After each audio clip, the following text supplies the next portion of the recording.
पिंडज प्रवरारूढ़ा चंडकोपास्त्र केर्युता प्रसादं तनुते मह्यम चंद्र घंटे विश्रुता। જે વાઘ પર સવાર છે, જેમના હાથમાં ભયાનક અસ્ત્ર શસ્ત્ર છે, ક્રોધિત થઈને દાનવોને ભયભીત કરે છે, એવા દેવી ચંદ્ર ઘંટા મારા પર સૌના પર કૃપા વરસાવતા રહે। અને આજે નવરાત્રીનો ત્રીજો દિવસ ને માં ચંદ્ર ઘંટાના ચરણોમાં પ્રાર્થના કરી આજના કાર્યક્રમની શરૂઆત કરીએ। નમસ્કાર દર્શક મિત્રો, વીટીવીની આ ખાસ રજૂઆત ભવિષ્ય દર્શન કાર્યક્રમમાં આપ સૌનું સ્વાગત છે। હું છું અંકુર રાવલ। હવે આ નવરાત્રી એટલે માતાજીની પ્રસન્નતા પ્રાપ્ત કરવા, તેમની કૃપા પ્રાપ્ત કરવા માટેની નવ રાત્રી। ત્યારે આજે ત્રીજો દિવસ છે, દેવી ચંદ્રઘંટાને ભજવાનો દિવસ। દેવી ચંદ્રઘંટા કેવા છે તો ચંડીપાઠમાં એક વર્ણન છે ભગવતીનું કે માતાજીનું આ સ્વરૂપ ખૂબ સૌમ્ય છે તેમના ભક્તો માટે, તેમના આશ્રિતો માટે, અને જેમનું વાહન વાઘ છે, જે 10 ભુજાળી દેવી છે અને હાથમાં રહેલા અસ્ત્ર શસ્ત્રથી દાનવો ભયભીત બને છે। ત્યારે આ સ્વરૂપના પૂજન અર્ચનથી આસુરી વૃત્તિઓનો નાશ થાય છે। ત્યારે આજના ભવિષ્ય દર્શન કાર્યક્રમમાં એ જાણીશું કે દેવી ચંદ્રઘંટાની આરાધના શા માટે કરવામાં આવે છે, ભક્તોએ આ સ્વરૂપનું કેમ આરાધન કરવું જોઈએ, શું કરવાથી જીવનમાં શાંતિ, સૌભાગ્ય અને વૈભવની પ્રાપ્તિ થાય, તેમજ આજનું પંચાંગ, રાશિ ભવિષ્ય, દિન વિશેષ, આ બધી જ બાબતોને જાણીશું આજના ભવિષ્ય દર્શન કાર્યક્રમમાં। અને એ જ માટે આપણી સાથે જોડાયા છે જ્યોતિષાચાર્ય મુકુંદભાઈ પંડ્યા। મુકુંદભાઈ, સ્ટુડિયોમાં આપનું ખૂબ ખૂબ સ્વાગત। ધન્યવાદ। જય ગણેશ। મુકુંદભાઈ, સૌથી પહેલા આજનું પંચાંગ શું છે તે આપણા દર્શક મિત્રોને જણાવશો। લંબોદર નમસ્તુભ્યમ સતતમ મોદક પ્રિયા નિર્વિઘ્નમ કુરુ મે દેવ સર્વ કાર્યેષુ સર્વદા। ભગવાન વિઘ્ન વિનાયક સિદ્ધિ વિનાયકના ચરણ કમલની અંદર વંદના સાથે દર્શક મિત્રો કરીએ કાર્યક્રમની શરૂઆત। લઈએ આજનું પંચાંગ। દર્શક મિત્રો, આજના પંચાંગની જો વાત કરવામાં આવે તો આજે તારીખ 24/9/2025 અને બુધવારનો આજે દિવસ બની રહ્યો છે। આશ્વિન માસ શુક્લ પક્ષ અને એની તૃતીયા કેતા ત્રીજની આજે તિથિ છે। ચિત્રા નામનું આજે નક્ષત્ર છે, ઇન્દ્ર નામનો આજે યોગ છે અને તૈતિલ નામનું આજે કરણ છે। 12 રાશિઓનું ભવિષ્ય કથન જેના આધાર ઉપર કહેવામાં આવશે એવું ચંદ્રમાનું ભ્રમણ આજના દિવસની અંદર તુલા રાશિની અંદર રહેવાનું છે। એટલે આજે જે કોઈ પણ બાળકોનો જન્મ થશે તેમની રાશિ તુલા રહેશે, જેના અક્ષર ર અને ત રહેશે। તો આજે જન્મનાર બાળકોનું ભવિષ્ય સુંદર, સુખમય, આનંદમય, હર્ષમય, લાભમય રહે એવી શુભકામના સાથે જય ગણેશ। બિલકુલ મુકુંદભાઈ, હવે આજે ત્રીજો દિવસ છે નવરાત્રીનો। આ નવલા નોરતા માતાજીના ચાલી રહ્યા છે। આમ તો એ ભક્તિનો આ અવસર છે અને લોકો વિવિધ સ્વરૂપે માતાજીની ભક્તિ કરતા હોય છે। ત્યારે આ ત્રીજો દિવસ માતા ચંદ્રઘંટાને સમર્પિત। હવે ખાસ તો ચંદ્રઘંટા સ્વરૂપનો મહિમા શું છે એ આપણા દર્શક મિત્રોને જણાવશો। અંકુરભાઈ, એવું કહેવાય શાસ્ત્રોની અંદર, ચંડીપાઠની અંદર એવું લખેલું છે, પ્રથમમ શૈલપુત્રી છે, દ્વિતીયમ બ્રહ્મચારિણી, તૃતીયમ ચંદ્રઘંટેથી કુષ્માંડેતી ચતુર્થકમ। એટલે દર્શક મિત્રો, ત્રીજું નવરાત્રી, કારણ કે નવરાત્રીના 9 દિવસ માતાજીના અલગ અલગ સ્વરૂપની પૂજા કરવામાં આવે છે।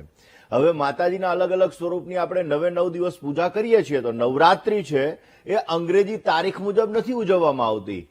નવરાત્રી ગુજરાતી તિથિઓ મુજબ ઉજવવામાં આવે છે।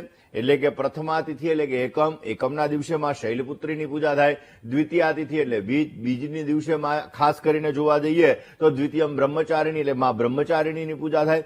એવી રીતે જ્યારે ત્રીજની તિથિ હોય, તૃતીયા તિથિ હોય ત્યારે માં ચંદ્રઘંટાની પૂજા કરવામાં આવે। અને આ તિથિઓ નક્કી કઈ રીતે થાય તો કે ભાઈ સૂર્ય અને ચંદ્રની ગતિના આધારે આ તિથિઓ નક્કી કરવામાં આવે છે। ઘણી બધી વખત આ તિથિઓમાં ક્ષય આવી જતો હોય છે, એટલે ઘણી બધી વખત એવું બનતું હોય કે ભાઈ 5મું નોરતું નથી કે 6ઠું નોરતું નથી, આવું પણ થતું હોય। ઘણી બધી વખત નોરતામાં વૃદ્ધિ થતી હોય, એટલે કે એક નોરતું વધી જતું હોય, એક તિથિ વધી જતી હોય। તો દર્શક મિત્રો, આ શારદીય નવરાત્રી એવી નવરાત્રી છે, 2016ની સાલની અંદર આ નવરાત્રી આવી હતી અને વળી પાછી આ નવરાત્રી આવી છે કે જેમાં એક નવરાત્રી વધી રહી છે। એટલે ત્રીજું નવરાત્રી છે, જે ત્રીજી નોરતું છે એ વધી રહ્યું છે। એટલે કે આજના દિવસે એટલે કે 24/9/2025 અને તારીખ 25/9/2025 આ બંને દિવસે માં ચંદ્રઘંટાની વિશેષ માત્રામાં ઉપાસના કરવામાં આવશે। હવે વાત આવી ચંદ્રઘંટા માતાજીના સ્વરૂપની। દર્શક મિત્રો, માં ચંદ્રઘંટાનું સ્વરૂપ વિશેષતઃ ભક્તોનું કલ્યાણ કરનારું સ્વરૂપ છે। 10 ભુજા છે, 10 હાથ છે, જેમાં 8 હાથની અંદર અલગ અલગ શસ્ત્રો ધારણ કરેલા છે। એવું કહેવાય છે કે માં ચંદ્રઘંટા શત્રુહંતા છે, શત્રુઓનો નાશ કરનારી દેવી છે। બે હાથની અંદર માં ચંદ્રઘંટા ભક્તોને આશીર્વાદ આપે છે, ભક્તોના દુઃખ દૂર કરે છે, ભક્તોની સમસ્યા દૂર કરે છે અને ભક્તોના દરેક પ્રકારના કાર્યો સિદ્ધ કરે છે. એના મસ્તક ઉપર અર્ધચંદ્રાકાર ઘંટ સ્વરૂપ હોય છે અને એના કારણે આ માં ચંદ્રઘંટાનું સ્વરૂપ વિશેષ માત્રામાં લાભદાયી છે. આપણી બોડીની અંદર 7 ચક્ર હોય છે, એમાં મણિપુર ચક્ર ઉપર પ્રાધાન્ય આ તૃતીય નવરાત્રીની અંદર માં ચંદ્રઘંટાનું રહેલું છે. આપણા ગ્રહોની જો વાત કરવામાં આવે તો સૂર્યથી લઈ અને રાહુ કેતુ સુધીના દરેક ગ્રહો એ આપણે બલવાન નવરાત્રીની અંદર બનાવી શકીએ. એમાં ત્રીજું જે સ્વરૂપ છે એમાં ચંદ્રઘંટાનું મંગળ ગ્રહને લગતી કોઈ સમસ્યા હોય, કોઈ વ્યક્તિના જીવનની અંદર મંગળ દોષ હોય, મંગળના લીધે લગ્નમાં બાધા આવતી હોય, કોન્ફિડન્સ લેવલ ઓછું થતું હોય, કર્જને લગતી સમસ્યા હોય, કોર્ટ કચેરીને લગતી સમસ્યા હોય, તો આ ત્રીજી નવરાત્રીએ જો માં ચંદ્રઘંટાની વિશેષ માત્રામાં આરાધના કરવામાં આવે, વિશેષ માત્રામાં પૂજા કરવામાં આવે તો એના જીવનની અંદર વિશેષ લાભ મળી શકે છે અને એના દરેક પ્રકારના કાર્યો સિદ્ધ થઈ શકે છે. માં ચંદ્રઘંટાનું ત્રીજું નેત્ર એક્ઝેક્ટ કપાળની વચ્ચોવચ આવેલું છે અને એ ત્રીજા નેત્રથી માતા દરેક ભક્તોનું કલ્યાણ કરે છે. એ ત્રીજા નેત્રથી માતા દરેક ભક્તોને જુએ છે અને દરેકની મનોકામનાઓને પૂર્ણ કરે છે. દર્શક મિત્રો, નવરાત્રી એટલે કે એનર્જી પ્રાપ્ત કરવા માટેનું પર્વ, નવરાત્રી એટલે આસુરી શક્તિનો નાશ કરવા માટેનું પર્વ. આપણા શાસ્ત્રોની અંદર શક્તિને પ્રાધાન્ય આપેલું છે અને એટલા માટે સ્ત્રીઓ પાસે શક્તિ રહેલી છે અને આ શક્તિની આરાધના આ નવરાત્રીની અંદર વિશેષ માત્રામાં કરવામાં આવે છે. એક વર્ષમાં 4 નવરાત્રી હોય.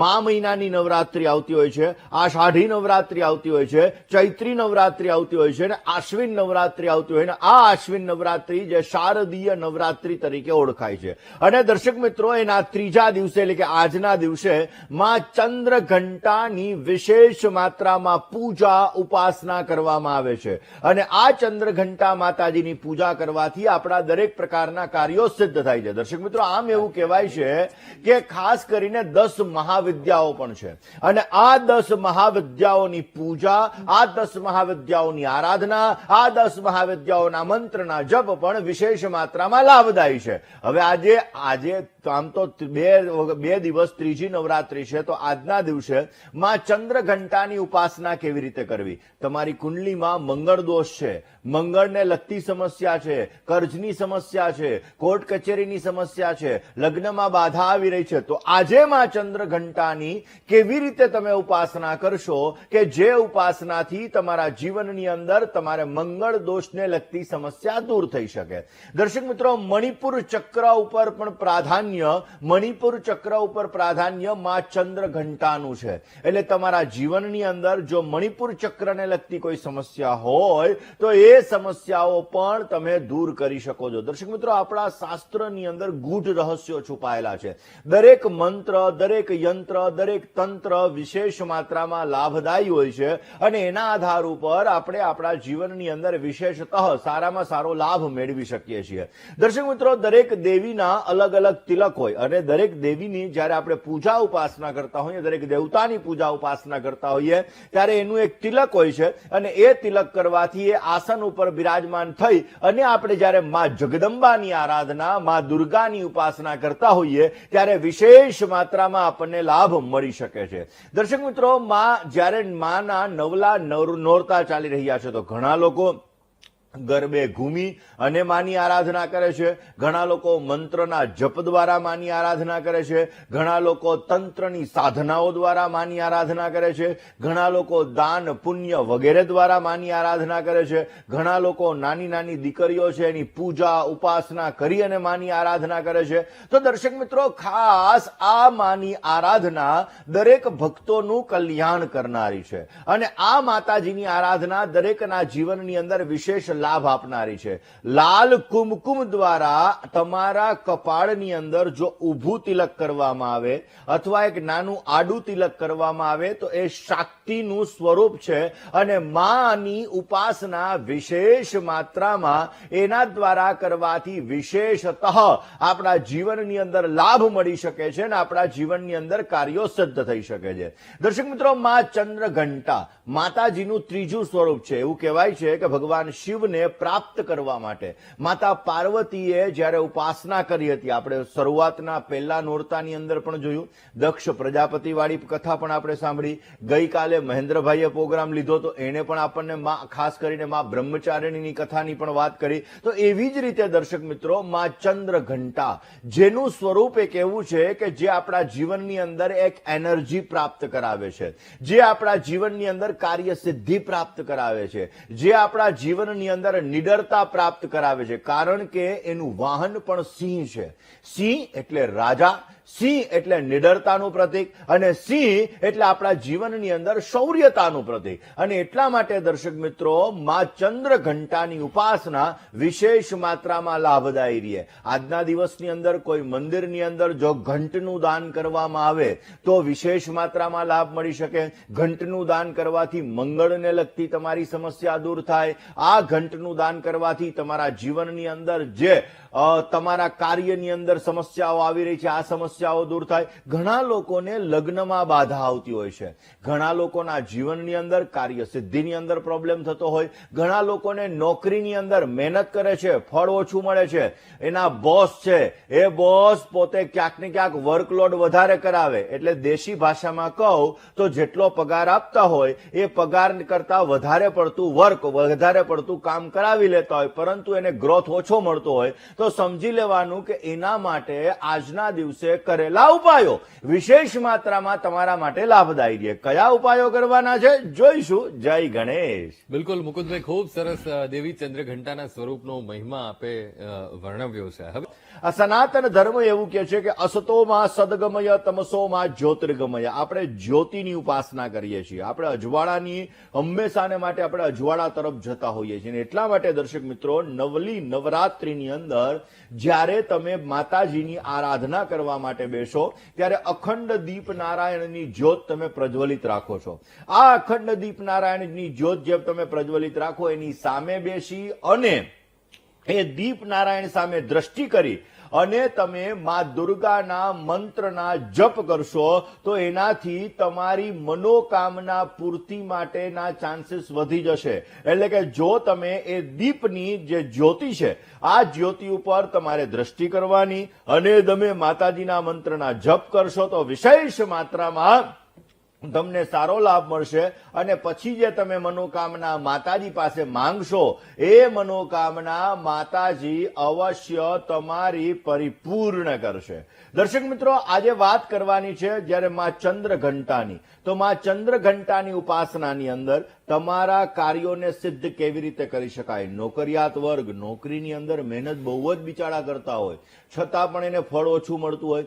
ઘણી બધી વખત એવું થતું હોય કે વર્કલોડ બહુ વધી જતો હોય, સવારથી સાંજ સુધી બિચારા મહેનત કરે અને છતાં પણ એને 0% ક્રેડિટ મળતી હોય. તો એના માટે કયા ઉપાય કરવા નોરતાની અંદર આ વિષય ઉપર આપણે આગળ ચર્ચા કરીશું. જય ગણેશ. મિત્રો, વાત આજે આપણે કરી રહ્યા છીએ ખાસ માં ચંદ્ર ઘંટાની ઉપાસનાની. દર્શક મિત્રો, વિશેષ માત્રામાં અલગ અલગ આપણા શાસ્ત્રોની અંદર અલગ અલગ ગ્રંથોમાં અલગ અલગ વસ્તુઓનું વર્ણન કરેલું છે. મંત્રમાં એક અદ્ભુત શક્તિ રહેલી છે અને આ અદ્ભુત શક્તિ આપણા કાર્યોને અવશ્ય સિદ્ધ કરે છે.